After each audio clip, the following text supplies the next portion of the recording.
Sampurasun pamiarsa tepang deui sareng Ua Oce. Dinten ieu Ua Oce bade mieling kamerdekaan Indonesia anu ka-70 genep. Dina mieling kamerdekaan Indonesia anu ka-70 genep, Ibu Oce bade maparin hiji paribasa Sunda anu judulna Milik ti Kadim Bagja ti Kudrat. Dina kahirupan urang sadidinten urang tiasa ningal yen berkah Gusti teh sanes urang anu nangtoskeun, tapi berkah Gusti estu diparentahkeun ku Gusti. Dina kitab Jabur pasal anu ka-133 ayat anu ka-3 disebatkeun kieu. Ibarat ciibun ti Gunung Hermon anu murubut ka pasir Sion, nya di dinya pangeran ngajengjikeun berkatna, nyaeta hirup anu moal aya tungtungna.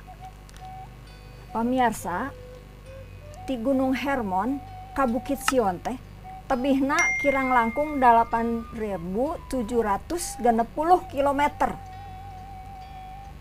Ibaratna upami ayeuna mah upami kana pesawat teh ti nagara Irak dugi ka Jakarta, sakitu tebihna. Tapi Ciibun teh tiasa murubut. Ciibun teh kapan sakedap oge tos leeh, tos seet, tos teu katinggal deui. Tapi berkah Gusti mah tiasa. Kumargi berkah Gusti mah ajaib.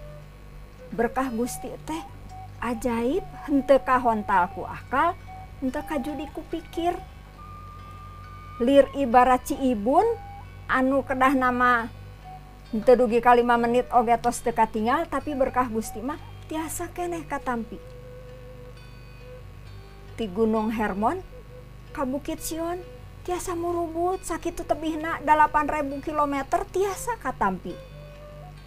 Eta berkah Gusti ajaib para pamirsa.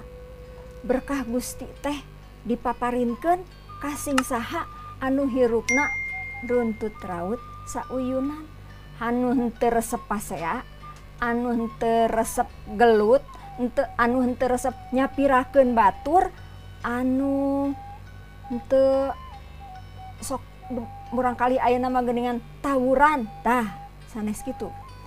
Eta sababna nageri urang tiasa merdeka kumargi para karuhun urang kapungkur bapak-bapak bangsa Indonesia hirupna runtut raut sauyunan. Aya anu ti kaler, aya anu ti kulon, aya anu ti kidul, anu ti wetan, sasarengan sauyunan ngupayakeun kamerdekaan Indonesia. Upami aya kasahatean, upami aya sauyunan, tangtos berkah Gusti diparentahkeun.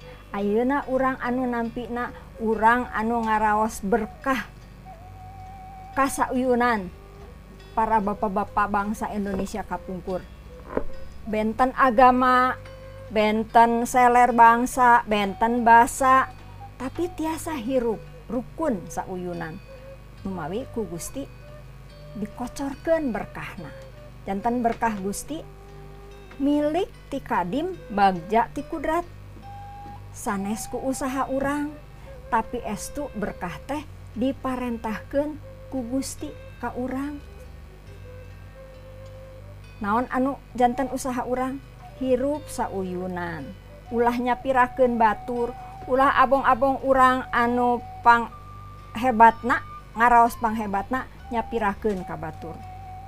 Upami kitu tangtos berkah Gusti moal dikucurkeun. Pamugi pamirsa sadayana tiasa ngalampahkeun ieu paribasa dina kahirupan sadidinten. Kumargi milik ti Gusti ti Kadim, milik ti Kadim Bagja ti Kudrat. Gusti ngaberkahan. Hayu urang sasarengan ngadoa. Gusti Allah hatur nuhun kangge berkah Gusti anu dikocorkeun ka bangsa Indonesia. Gusti parantos maparin yuswa 70 genep tahun ka bangsa Indonesia. Mugi bangsa Indonesia teras diberkahan ku Gusti, supados nami Gusti langkung diagungkeun deui di nageri Indonesia. Hatur nuhun Gusti, mung dilebet asmaning Isa Almasih abdi nyanggakeun ieu paneda kalayan syukur. Amin.